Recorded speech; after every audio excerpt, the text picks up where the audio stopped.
6 months after startup, our hopes for manufacturing air inflatables had been deflated, and we had spent our total capital of $26,000. The only possible source of financing was a public sale of stock. Pentair's first outside shareholders took a chance on the integrity of the principles of the company when the business itself was in a state of collapse.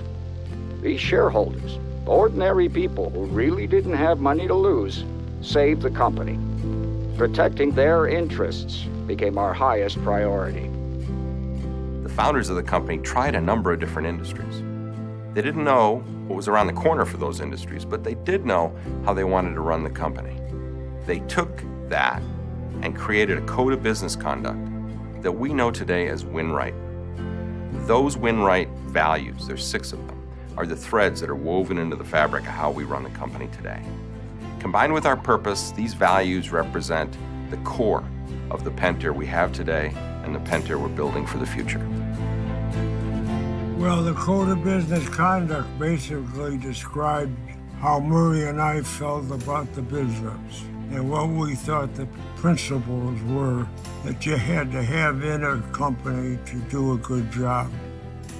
Win-Right values are an extension of the overall culture that Pentair has had throughout its whole history, and each one says it a little different, but it says the same thing. The company does want to prosper and succeed, but we want to do it with good values and a tradition of Pentair.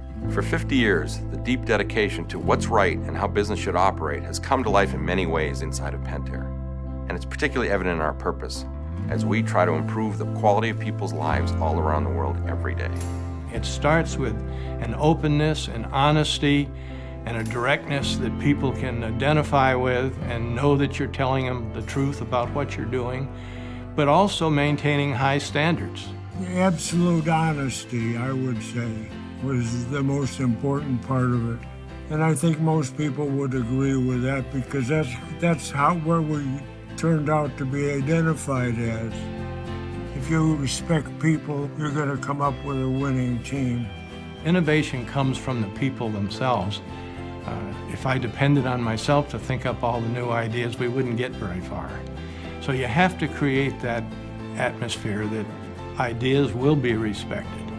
I used to like to go to various businesses and we'd have meetings and I'd speak to the people about safety and about our culture and the way we did things.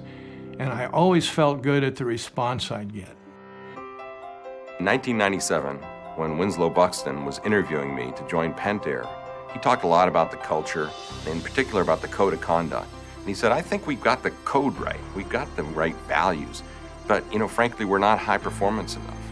And that really captured my imagination. So this notion of high performance together with a heart was something that really inspired me and attracted me to come to the Pentair. Why not be part of that? Once I joined the company, we were dedicated to building a company that had high performance with a heart. So we rededicated ourselves to the values, which we call Win-Right today. And then we said, how are we going to address the performance side? How are we going to build high performance? And so we began the journey to build great operating practices. That became PIMS, and the foundation of PIMS, of course, is lean enterprise. We also paid attention to how do we take the Win-Right values and make them more real for everybody. And in particular, applying them through the foundation to things like Project Safe Water was extraordinarily rewarding. I'm keenly aware that without all of our people, without all of you, our values would just be words on a paper. We do have great people, and it was people that our founders recognized were important. So as we celebrate 5 decades of growth, I'm extremely proud of what we've accomplished, and I'm very excited about what the next 5 decades holds for Pentair.